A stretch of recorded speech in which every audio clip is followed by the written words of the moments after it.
অনেকেই ফেসবুকে কি করে পেমেন্ট পাওয়া যায় আমার কাছে জানতে চেয়েছেন, তাই ভিডিওটি করা। সো মনোযোগ দিয়ে শুনুন। আপনি চাইলে শেয়ার করে টাইমলাইনেও রেখে দিতে পারেন, সবাইকে দেখার সুযোগ করে দেন। প্রথমেই বলে নিচ্ছি, একদম কম ইনকাম থেকে শুরু করব, আস্তে আস্তে আমি বেশি ইনকামের দিকে যাব। প্রথমে আমি বলি ফেসবুকের বোনাস বা স্টার এগুলো কিভাবে পাওয়া যায়। আমরা অনেকেই জানি স্টার সেটআপ পেতে হলে কিন্তু আমাদের 500 ফলোয়ার লাগবে। সো যদি আপনার 500 ফলোয়ার হয়ে যায়, আপনি কিন্তু খুব সহজেই স্টার সেটআপটা পেয়ে যাবেন, আর এখান থেকে আপনি আর্নিং করা শুরু করে দিতে পারবেন। যেমন 1 স্টার সমান হচ্ছে 1 সেন্ট, আর এটা হচ্ছে বাংলাদেশ সমান 83 পয়সার মতো। প্রথমত বলে রাখি, স্টার কাউকে দিতে হলে কিন্তু কিনে দিতে হয়। প্রথমবার 29টা স্টার এর মতো দাম পড়ে 30 টাকা। এবার আসি বোনাসের ব্যাপারে। অনেকেই জানে না বোনাস পেতে হলে কোনো রকম ক্রাইটেরিয়া নেই, শুধুমাত্র ফেসবুক ইনভাইট করলেই আপনি কিন্তু বোনাস প্রোগ্রামে যুক্ত হতে পারবেন, বা প্রতিটি পোস্টের মাধ্যমে কিন্তু আপনি বোনাস থেকে ইনকাম করতে পারবেন। এর জন্য কিন্তু আপনাকে রিচ এঙ্গেজমেন্ট বাড়াতে হবে। যদি এগুলো বেশি বেশি থাকে, তখনই কিন্তু ফেসবুক আপনাকে বোনাস প্রোগ্রামের জন্য ইনভাইট করবে। তারপর হচ্ছে আমাদের সবচেয়ে বেশি ইনকাম হয়, সেটা হচ্ছে ইনস্টামেন্ট আর হচ্ছে রিলস ভিডিও। এখন অ্যাডন্স রিলসের কিন্তু কোনো ক্রাইটেরিয়া নেই, বেশি বেশি কিন্তু ভিডিও ছাড়তে হবে।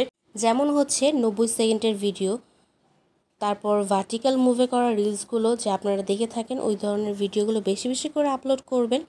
এরপর আপনার পেজ বা আইডি যেটাই হোক না কেন, যদি কোনো রকম সমস্যা থাকে বা ইস্যু এগুলো যদি না থাকে, তাহলে কিন্তু আপনার যদি ভিডিও একটা বা দুইটা ভাইরাল হয়ে যায়, খুব সহজেই আপনি সেটআপগুলো পেয়ে যাবেন।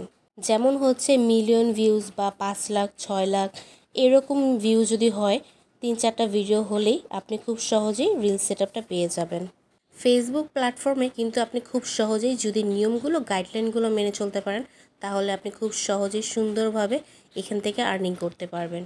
খুব ইজি, সহজভাবে নিলেই সব কিছু সহজেই পেয়ে যাওয়া যায়। আশা করি সবাই বুঝতে পেরেছেন, সবার উপকারে আসবে, সব বিষয় ক্লিয়ার হয়ে গিয়েছে। তারপরেও যদি কারো কিছু জানার থাকে, অবশ্যই আমাকে কমেন্টের মাধ্যমে জানাবেন। আমি যেটুকু জানি আপনাদের সাথে শেয়ার করার চেষ্টা করব।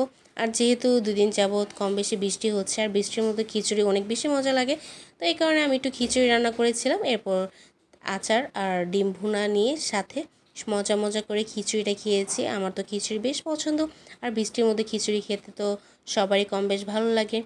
আমার ভিডিওটি কেমন লেগেছে, যদি আপনাদের ভালো লেগে থাকে, তাহলে একটু বেশি বেশি করে লাইক কমেন্ট শেয়ার করবেন। আর আশা করছি সবাই একটু বেশি বেশি ভালোবাসা দিবেন। সবার ভালোবাসার সামনে আরও নতুন নতুন সুন্দর ভিডিও নিয়ে আসবো আপনাদের জন্য। কী ধরনের ভিডিও চান অবশ্যই কমেন্টে জানাবেন। আল্লাহ হাফেজ।